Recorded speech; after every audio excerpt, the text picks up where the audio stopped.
Charlie Kirk spent the last months of his life warning that attacking Iran would be a catastrophe.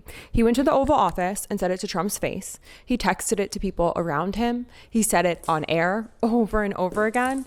And he's dead now. And they did it anyway. And real quick, I'm Lauren Paritra. If you're new, my four-legged co-host and boss, Willa, may be entering the frame from time to time to demand a ball toss.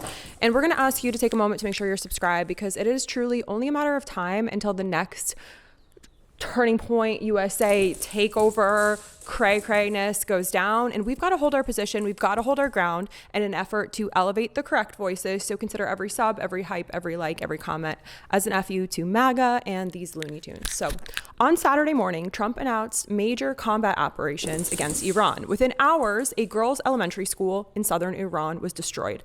At least 100 children were killed, dozens more still missing. Their parents had dropped them off for class that morning, and the death toll across the strikes is now over 200 people, more than 740 injured at the time of this recording. Iran has already launched retaliatory strikes on U.S. bases across the Middle East.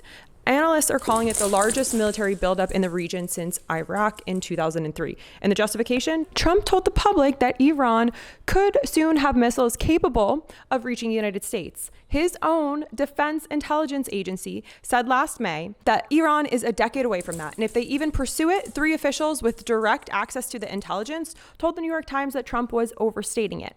When Marco Rubio asked directly for a timeline, he wouldn't give one. This never went through Congress. Now, I want to be clear before I say this next part. I disagreed with Charlie Kirk on almost everything. Fundamentally everything. His politics, his movement, what came out of his mouth on any given day.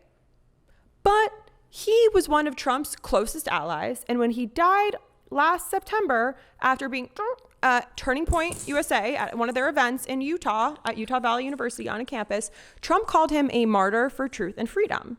And in the months before he died, Kirk was one of the loudest voices inside MAGA against exactly this. According to Politico, as early as 2019, he was publicly warning Trump that a ground war with Iran would be a massive mistake. Last summer, when the administration was considering bombing Iranian nuclear facilities, Kirk went on his podcast and said a major war with Iran would make Afghanistan and Iraq look like a cakewalk. He called war with Iran a weird, fanatical obsession that would be destructive to our own country. He posted publicly that a regime change in Iran would be a catastrophe. And then, according to the Washington Post, he went to the Oval Office and said it directly to Trump's face in a private meeting. They were wrong about Iraq. They were wrong about Syria. They were wrong about Afghanistan. They were wrong about the Taliban. They were wrong about Libya. They were wrong about the Arab Spring. They were wrong about Yemen. They were wrong about the Arabian Peninsula. They were wrong about the 9/11 hijackers being Saudi Arabian. But hey, 10th time's a charm. This time, we're actually right. Yeah, you're going to have to earn our trust on this one. Candace Owens posted that they murdered Charlie Kirk for this war and that he spent his final days mentally anguished, texting the very people who would ultimately betray him. I'm not going to tell you what to do with that. But what is documented is this. Kirk was one of the few people that entire ecosystem that was willing to say that out loud, that this would be a disaster. He said it publicly. He said it privately, and according to people close to him, he kept saying it right up until the end. This war with Iran is a weird, fanatical obsession with some people in my party that are here right now, like Senator Lindsey Graham. Yep. And it's insane, and it's weird, and it's destructive to our own country. And I speak about it both publicly and privately. And you know who also is sympathetic when I'm saying? J.D. Vance. And so that's a fact. So here's the part that's hard to watch. J.D. Vance has gone on record, spineless J.D. Vance, saying Charlie Kirk reminded him and Trump that the majority of Americans were completely done with foreign wars. He said Kirk modeled productive disagreement within the coalition. He acknowledged that Kirk privately conveyed concerns about Iran to him personally. Charlie Kirk called me, and guys, he was mad. It was one, I wouldn't say the last conversation that I had with him, but it was in the last few months of his life. And he called me and he said, JD, I'm really worried.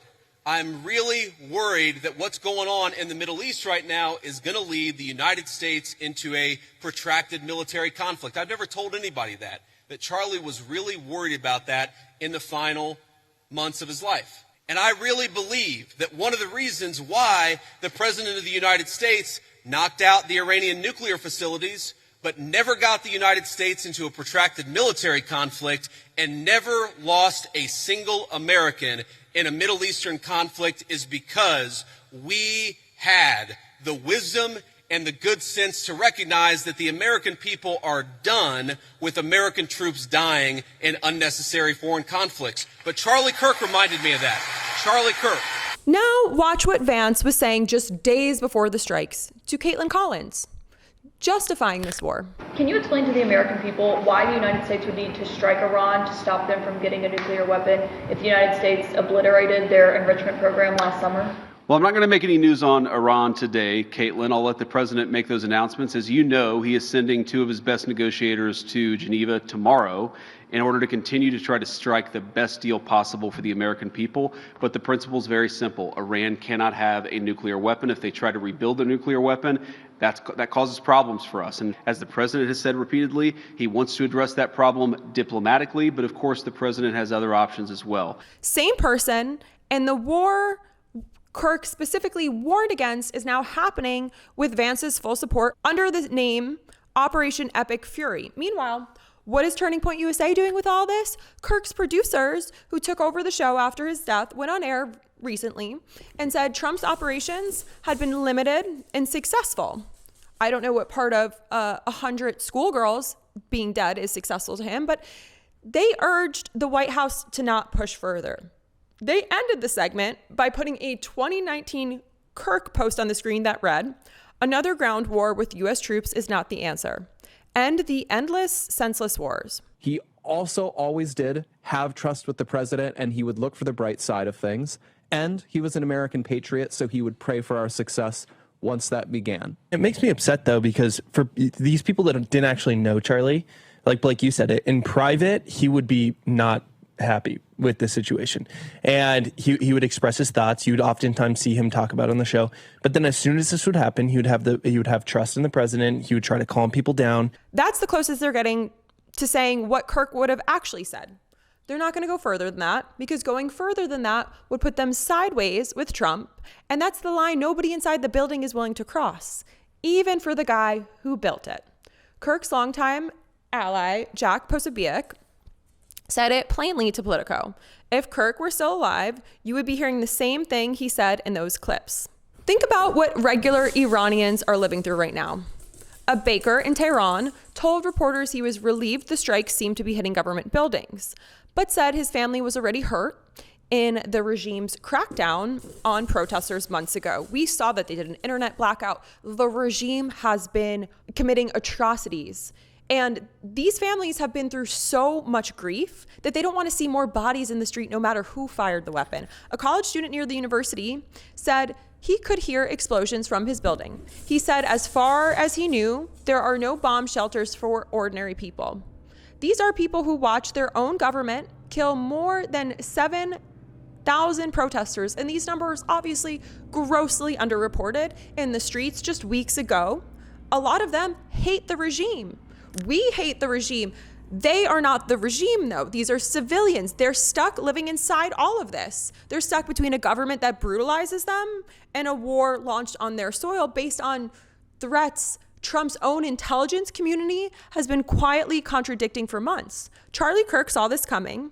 He said to anyone who would listen, including the President of the United States in the Oval Office, he's gone now, and the people who called him a martyr are doing exactly what he told them not to do, while putting his name on a show that they've already figured out how to run without him.